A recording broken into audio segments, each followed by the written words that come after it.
Hello friends, मैं Umesh Saudagar, director of Mototech industries private limited. आज आपके साथ हमारी सच्ची वर्कर की problem solve case study share करने आया हूँ, जिसमें हमने वर्कफोर्स रिलेटेड प्रॉब्लम को दूर कैसे किया वो शेयर करूँगा। ये प्रॉब्लम शायद इंडस्ट्रीज में हर कोई फेस करता होगा, तो ये वीडियो को पूरा देखें जिसमें आप अपनी कंपनी के वर्कर का प्रॉब्लम सॉल्व कर सकते हैं। और मेरे पार्टनर ने 2003 से कंपनी चालू की थी। सितंबर 2018 में हमारे क्रॉस सेल्स पार्टनर परेश भाई पटेल, जो सदी मशीनरी प्लास्टिक प्रोडक्ट चलाते हैं, उनके साथ हमारे वर्कर की प्रॉब्लम के रिलेटेड बात हुई।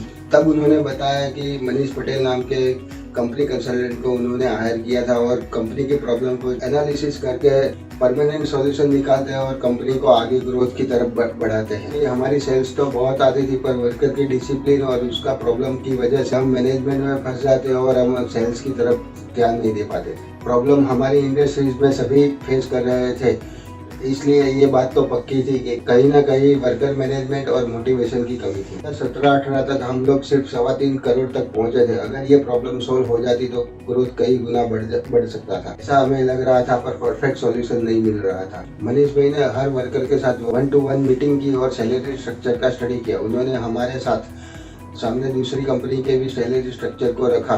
कंपेयर करने पर हमको कुछ पॉइंट पता चले। नंबर 1, हमारे यहाँ कुछ वर्कर खेती का काम कर रहे थे। जब उनके पास खेती का काम नहीं रहता था तो वो इंडस्ट्रीज में काम करने के लिए आते थे। पॉइंट 2, कुछ वर्कर ऐसे थे जिनको ज़्यादा काम करके कुछ ज़्यादा पैसा कमाना था, पर हमारे वहाँ परफॉर्मेंस बेस का कोई स्ट्रक्चर नहीं था। पॉइंट 3, हमारी ऑन साइट इंस्टॉलेशन का काम दूसरी कंपनी से ज़्यादा कठिन था, इसलिए वर्कर में से कोई ऑन साइट काम करना ज़्यादा पसंद नहीं करता था। प्रॉब्लम जान के हमने और मनीष भाई ने कुछ सॉल्यूशन निकाले। पहला पॉइंट, मनीष भाई ने बोला था कि सैलरी स्ट्रक्चर बढ़ाने और इंसेंटिव स्कीम डालने से नेट प्रॉफिट में 1 से 3% की कमी हो सकती, लेकिन उसके सामने हमारा टर्नओवर भी ज़्यादा बढ़ सकता है और प्रॉफिट भी ज़्यादा हो सकता है। नंबर 2, जूनियर वर्कर की सैलरी 7,000 से 9,000 की और जूनियर वर्कर की सैलरी 12,000 से 14,000 तक की।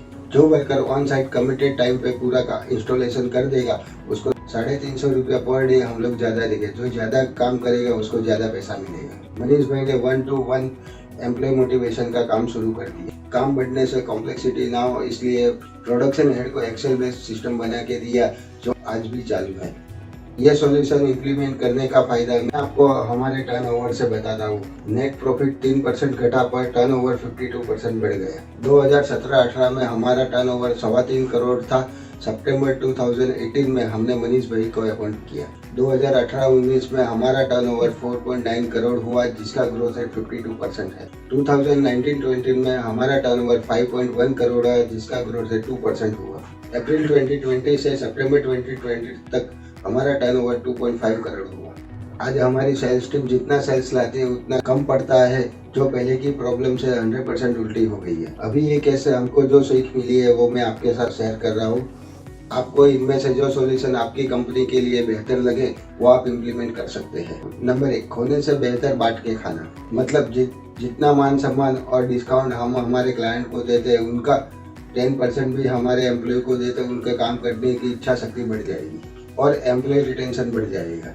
नंबर 2, कस्टमर और एम्प्लॉय को एक समान महत्व देना चाहिए। जो कस्टमर हमको ऑर्डर देता है और वर्कर हमको काम करके देता है, तभी तो हम लोग कमाते हैं। नंबर 3, कंपनी में फिक्स सैलरी और इंक्रीमेंट की जगह पे परफॉर्मेंस बेस्ड सैलरी और इंक्रीमेंट होना चाहिए। जैसे प्लेयर की हर प्रॉब्लम का सॉल्यूशन एक कोच निकाल सकता है, ऐसे ही हमारे इंडस्ट्रीज के लिए मनीष भाई जैसे कंसल्टेंट ही हमारे प्रॉब्लम का सॉल्यूशन निकाल सकते हैं। हमारी ये प्रॉब्लम सॉल्व करने के लिए हम डेक्स्टर टीम के तहे दिल से आभारी हैं।